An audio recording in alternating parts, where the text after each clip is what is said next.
जय श्री कृष्णा। आप सभी का मेरे चैनल पर बहुत-बहुत स्वागत है। आज जो वीडियो बनाने जा रही हूँ, मन में भाव आया, ठाकुर जी की प्रेरणा मिली कि मुझे ये वीडियो बनाना चाहिए। अभी हाल ही में हम सबके बीच में एक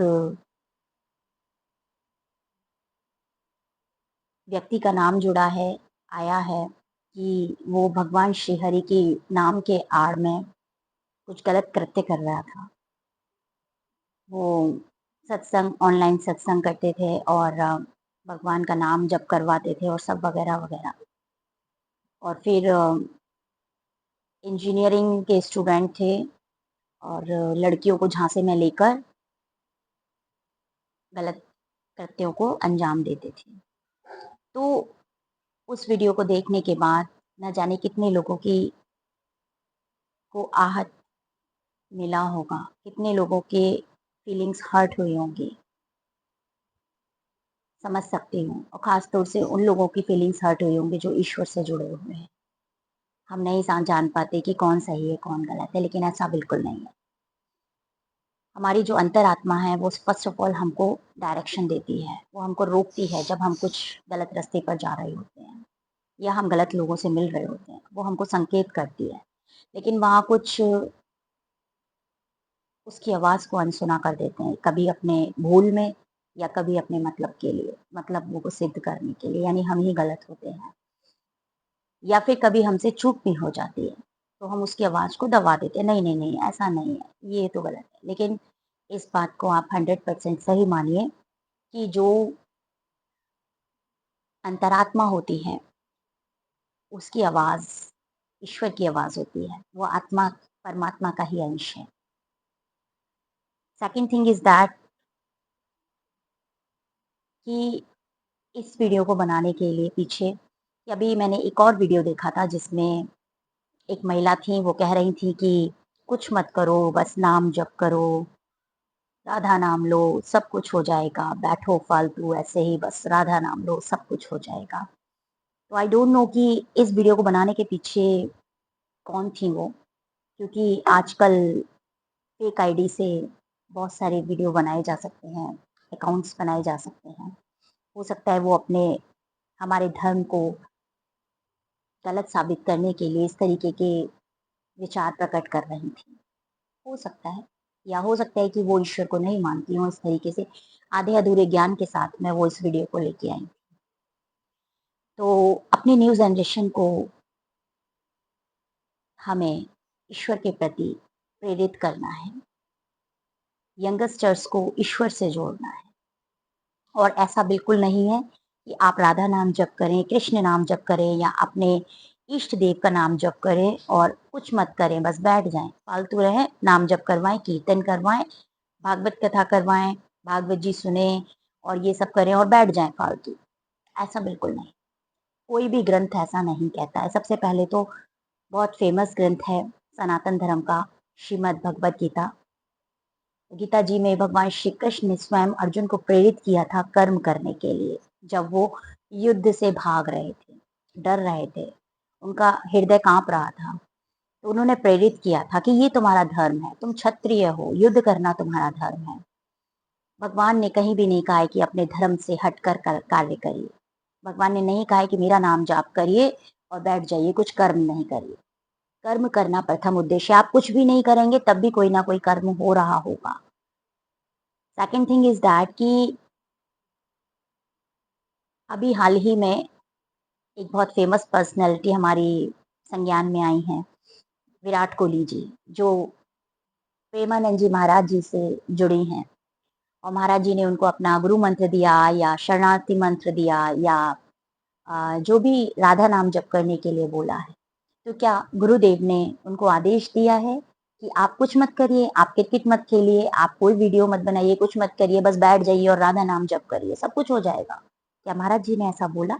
नहीं। तो अपनी जो नई पीढ़ी है उसको ईश्वर की तरफ प्रेरित करिए, ईश्वर से जोड़िए। जैसे कि एक मोबाइल को जब हम चार्जिंग पे लगाते हैं वो डिस्चार्ज हो जाता है, तो उसे करंट देकर चार्ज करते हैं उसकी बैटरी को। सेम थिंग हमारा ये जो शरीर है, इसको चार्ज करना होता है, इसको अच्छी एनर्जी देनी होती है। तो वो एनर्जी कहाँ से मिलेगी? वो ईश्वर का करंट देना होता है, ईश्वर नाम का करंट, आपके इष्ट देव नाम का जो करंट है, वो इस बॉडी को देना होता है। इस बॉडी के अंदर जो आत्मा है, जो एनर्जी है, उसको चार्ज करने के लिए। क्या मोबाइल चार्ज करने के बाद किसी काम का नहीं रहता है? उसका कोई कार्य नहीं होता है, जबकि वो चार्ज करने के बाद ही कार्य कर पाता है। वैसे ही सेम थिंग इज़ दैट कि हम जो हैं, जब ईश्वर की शरण में जाते हैं, ईश्वर का नाम जाप करते हैं, तो प्रेरणाएँ मिलती हैं। हमारे हृदय में बहुत सारे भाव आते हैं कि हमें ऐसा करना चाहिए, ऐसा नहीं करना चाहिए, विचार आते हैं, अच्छे विचार आते हैं। तो निर्विचार होकर हमें निर्विकार होना है। यानी अच्छे विचारों को उत्पन्न करके ही हम अच्छे कार्य कर पाएँगे। निर्विचारों का मतलब ये नहीं है कि हमारा सोचने समझने की शक्ति चली जाएगी। हम और अच्छा सोच पाएँगे, अपने कार्य के प्रति, अपने परिवार के प्रति। तो ईश्वर अब मैं अपना ही अगर उदाहरण देती हूँ, तो मैं एक कथावाचिका हूँ, काशमय आस्था, जो मुझे गुरुजी से मेरा नाम मुझे मिला है, और वैसे डॉक्यूमेंट्स में मेरा नाम अनामिका शर्मा है। मैं एक अध्यापिका भी हूँ। अपना जीवन निर्वाह करने के लिए मैं टीचिंग करती हूँ, वहाँ से मुझे धन मिलता है। मैं राधा नाम जप करके या भगवान श्री कृष्ण के नाम को, श्री हरि के नाम को, भागवत कथा को बेचकर धन कमाकर अपना जीवन निर्वाह नहीं करती हूँ।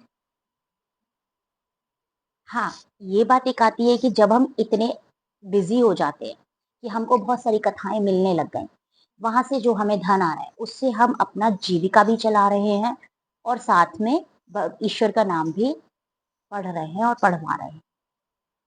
वो इसलिए होता है कि जब इतने बिज़ी हो जाते हैं, कथाओं पे कथाएँ मिल रही हैं और हमको स्कूल जाने का या अपना कोई और बिज़नेस करने का समय ही नहीं मिल पा रहा है। तो उन लोगों के जीवन में ये समय चल रहा है जो बहुत फ़ेमस हैं, बहुत अच्छी कथाएँ कर रहे हैं, बहुत बड़े-बड़े स्केल पे जाके कथाएँ कर रहे हैं। अब बात अगर आती है उनकी कि वो करोड़ों रुपए लेकर कथाएँ कर रहे हैं और हमको ज्ञान देते हैं कि आप जो है पैसे के लिए मोह में मत रहिए। तो ऐसा ज्ञान कोई भी नहीं देता है कि आप मोह मत रखिए। मोह रखने का तात्पर्य ये बिल्कुल नहीं है कि आप धन मत कमाइए, आप जीविका मत कमाइए। मोह से तात्पर्य ये है कि आप किसी चीज़ को जकड़े मत रहिए, पकड़े मत रहिए कि कोई अगर आपसे छूट कर जाए कभी, तो आप अपने आप को बिल्कुल डिप्रेशन में दे दें। मोह का मतलब ये होता है कि किसी चीज़ को पकड़ लेना और फिर उसको छोड़ देना। अगर वो छूट जाए हमसे किसी वजह से, तो हम डिप्रेशन में ना चले जाएँ। इसके लिए वो आपको आगाह करते हैं कि मोह में मत रहिए। अदरवाइज़ वो ये नहीं कहते कोई भी कथावाचक या वाचिका कि आप जो है जीविका मत कमाइए, धन मत कमाइए। अगर आप धन नहीं कमाएँगे तो कथा कैसे करवा लेंगे? या धन नहीं कमाएँगे तो अपने बच्चों के घर में भोजन की व्यवस्था, बच्चों के अध्ययन की व्यवस्था कैसे कर लेंगे? ऐसा कोई भी कथावाचक नहीं कहते हैं। और कुछ कमेंट्स उन लोगों के लिए भी मिलते हैं कि करोड़ों का रुपए लेकर वो कथाएँ कर रहे हैं। तो देखिए, करोड़ों रुपए आप दे रहे हैं इसलिए वो कथाएँ कर रहे हैं, करोड़ों रुपए लेकर। आप समझते हैं कि वो वैल्यू करते हैं, तभी आप उनको करोड़ों रुपए दे रहे हैं।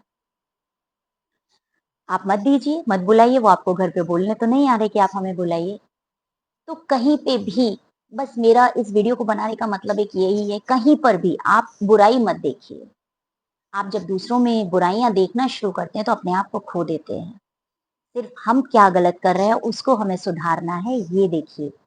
कौन क्या कर रहा है, दुनिया है, कलयुग है, सब कुछ चल रहा है यहाँ पर और आगे अभी और बहुत बुरा समय आने वाला है। तो उससे बचाने के लिए खुद को एनर्जेटिक करिए, खुद की एनर्जी को चार्ज करिए, ईश्वर से जुड़े रहिए और अपने घर के बच्चों को, अपने बड़े-बूढ़ों को, सबको प्रेरित करिए कि आप कुछ करें या ना करें, कम से कम 11 माला अपने इष्ट देव के नाम की ज़रूर करें। तो आपसे निवेदन है, इस वीडियो को ज़्यादा से ज़्यादा आगे पहुँचाएँ।